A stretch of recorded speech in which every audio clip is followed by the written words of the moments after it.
किसी प्रकार से हमारा समाज संगठित हो। हमारा समाज का मतलब कि सवर्ण समाज, हम अकेले पूरी ताकत लगाकर क्या उखाड़ लेंगे सरकार का। भूमिहार संगठित भी हो जाएगा, क्या उखाड़ लेगा। ब्राह्मण संगठित अकेला हो जाएगा, क्या उखाड़ लेगा। राजपूत भी, कायस्थ भी, भूमिहार भी, ब्राह्मण भी, शेख भी, सैयद भी, पठान भी, तमाम सवर्णों को संगठित होना पड़ेगा। और हम इसी उद्देश्य पर काम कर रहे हैं। ये कैसे मान लेते हैं कि हम राजपूतों का विरोध कर रहे हैं?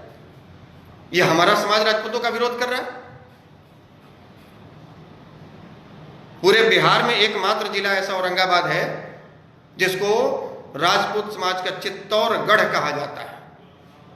इतने संख्या में राजपूत समाज के लोग हैं। और वहां दलेलचक बघौरा एक गांव है जहां 55 राजपूतों की सबसे पहला नरसंहार वहीं हुआ था। जब नरसंहारों का दौर 90 के दशक में शुरू हुआ, सबसे पहला नरसंहार वहीं से शुरू हुआ और 55 राजपूतों की गर्दन काट के निर्मम हत्या कर दी गई। आप यदि आपके कोई परिजन है औरंगाबाद में तो आप पता कीजिए।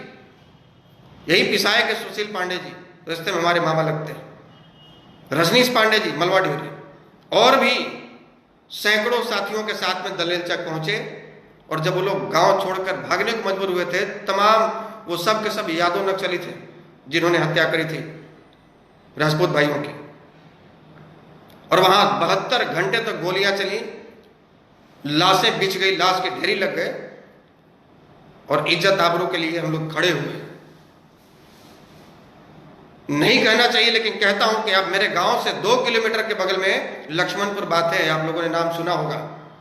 यदि आप सामाजिक सरोकार से मतलब रखते हैं तो आप लक्ष्मणपुर बाथे का नाम सुने होंगे। उस समय का सबसे बड़ा नरसंहार लक्ष्मणपुर बाथे में हुआ था। 2 किलोमीटर है मात्र मेरे गांव से, पता कीजिए। सोन नदी के किनारे मेरा भी गांव है और पास में ही लक्ष्मणपुर बाथे है।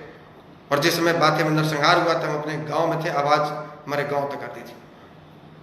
आप पता कीजिए, वहां मात्र एक घर क्षत्रिय समाज के थे, मात्र एक घर राजपूत समाज के। उनके बहन बेटियों के साथ छेड़खानी होती थी।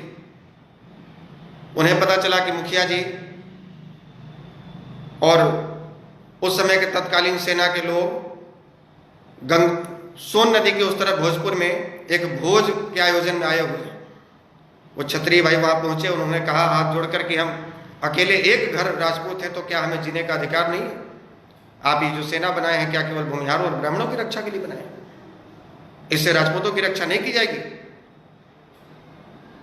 और रिजल्ट आपके सामने है। उस समय का सबसे बड़ा नरसंहार, जहां अटल बिहारी वाजपेयी से लेकर सोनिया गांधी तक पहुंचे, सबसे बड़ा नरसंहारों का दौर थम नहीं रहा था। और ऐसा नहीं केवल भूमिहारी मारे जा रहे थे, केवल ब्राह्मण ही मारे जा रहे थे, राजपूत भी मारे जा रहे थे। और तब आपको शायद ध्यान नहीं होगा, याद दिलाता हूं कि मियापुर में लालू यादव के शासनकाल में भी जब ये समझ आ गया कि दलितों को और सवर्णों को आपस में लड़वाया जा रहा है और यहां मजा कोई और ले रहा है, तो मियापुर में 45 यादवों का नरसंहार हुआ। उसके बाद से नरसंहारों का दौर समाप्ति हो गया। उसके बाद एक भी नरसंहार नहीं हुआ। तो वो क्या केवल भूमिहारों की रक्षा के लिए हुआ था? वो तमाम सवर्णों की रक्षा के लिए हुआ था। हम जिसको आदर्श मानते हैं, जिनके दिखाए रास्ते पर चल रहे हैं,